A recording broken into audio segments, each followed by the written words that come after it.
these presentations, I will discuss the 16th chapter of Rod Ellis's book, Form Focused Instructions, or FFI and Second Language Acquisition. Following how information is presented in this chapter, the structures of my presentation will first explore the methodology of FFI studies, covering information on studies designs and then the choice of linguistic target and the measurements in FFI studies. Following this, we'll look at some theoretical positions that do consider and do not consider the need of formal instructions and look at some arguments on the necessity of instructions. The third part of my presentations focuses on the effects of FFI on second language acquisition, with a particular focus on differentiating naturalistic versus instructed second language learning, and then the accuracy of second language productions, also the order of second language acquisition, and the effect of FFI based on the different types of formal instructions, mainly focus on form instructions as opposed to focus on forms instructions, and also the effect of FFI on second language pragmatic development and the mediating effects of individual differences. The last part of these presentations will examine the durability of FFI effects and the relationship between FFI and the development of implicit knowledge. This presentation is divided into 3 parts. In this first part, I'm going to talk about the methodology of FFI studies and the theoretical positions on the importance of FFI. We'll begin by looking at the methodological design of FFI studies. Methodologically, most of the studies examined in the chapter are experimental. In FFI research, quasi-experimental is most likely adopted because usually intact classes were used without random sampling. FFI studies commonly include pre-tests and both immediate and delayed post-test in order to establish whether any immediate effects of the instructions are durable and also whether the effects only become evident after a certain period of time. Some FFI studies should include control group and other studies should include comparison group. In terms of the choice of linguistic target to be investigated, studies base their selections to linguistic target based on problematicity or the target feature that are problematic for second language learners. Problematicity can be determined in 5 different ways. The first one is called remedial method, in which the choice of the target feature is based on previous empirical findings that have demonstrated the feature is problematic for the learners. Problematicity can also be defined based on grammatical complexity, which refers to the feature predicted to be difficult to learn. Given that there is no convincing linguistic theory of grammatical complexity, the judgment of expert, in this case, experienced teacher, was used to determine easy and difficult features. Information on the learner's stage of development based on their level of proficiency and first language are sometimes required. For acquisition sequences, acquisition is defined in terms of movement through the developmental sequence, so the selections of the target feature relies heavily on the robust information about developmental sequences. Okay, next, linguistic theory.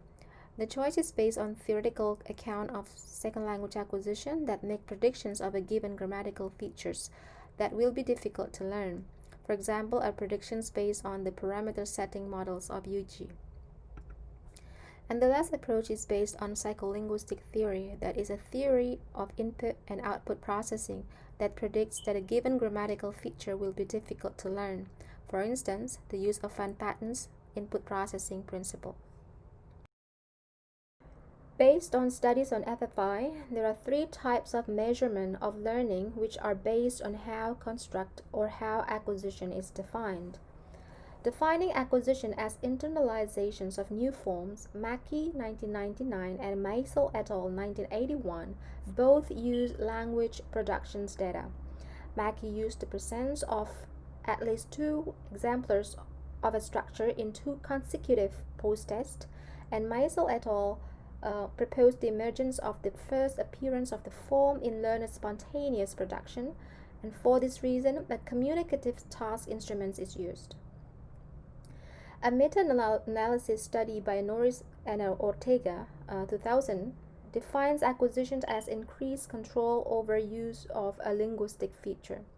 They measured increased control by means of a gain in accuracy from pre-test to post-test through both comprehensions and production data.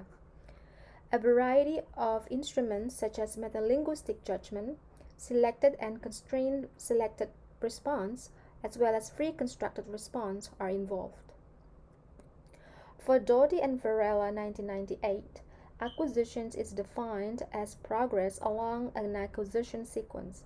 They measured progress based on production data in terms of changes in the frequency with which learners produce different constructions for performing the target variable. A communicative task that elicits a free constructed response is used. So those are all informations on the methodology of FFI studies. Now we'll look at some theoretical positions that do not consider and do consider the need of formal instruction. Some theories of SLA are non-interventionist in nature. Although some argue instructions may not be necessary for second language acquisition, it does help learners to acquire more quickly. And others maintain that for some aspect of language at least, formal instruction is necessary. We'll look at these theories one by one. The first one is the zero options. As a result of early studies in SLA, this theory proposes the abandonment of formal instructions. It argues that classroom language learning will proceed more effectively if language learners are allowed to construct their interlanguage naturally. Other theories hold facilitative positions, which believe that although formal instructions is not necessary to acquire a second language, it is believed to help learning by speeding up the process of natural acquisition. One facilitative position is the interface hypothesis. It claims by practicing specific structures, learners can control those structures, and that through language practice, learners' explicit knowledge gradually becomes implicit. Next, the variability hypothesis. It maintains that instructions can directly affect the learner's ability to perform structures in some kinds of use but not in others.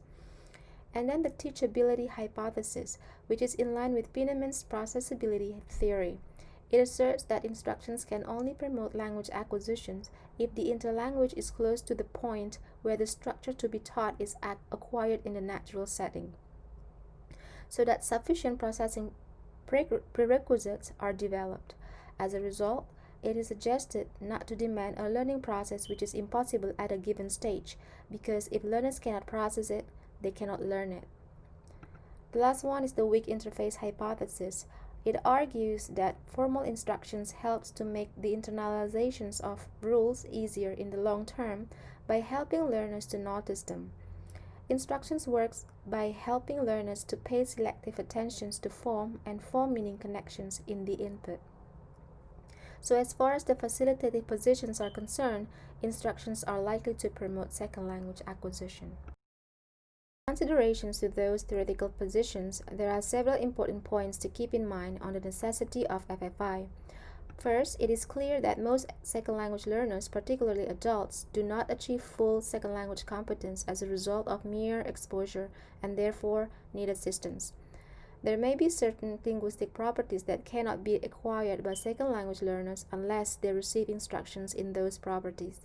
Second, although FFI is not necessary in the acquisitions of an L2, it helps learning, in particular by speeding up the process of natural acquisition. Third, adult learners may fail to eliminate errors naturally because they can only access those parts of universal grammar that are instantiated in the L1. For example, in the case of learners with indirect access to UG, and also the case of failed functional features hypothesis.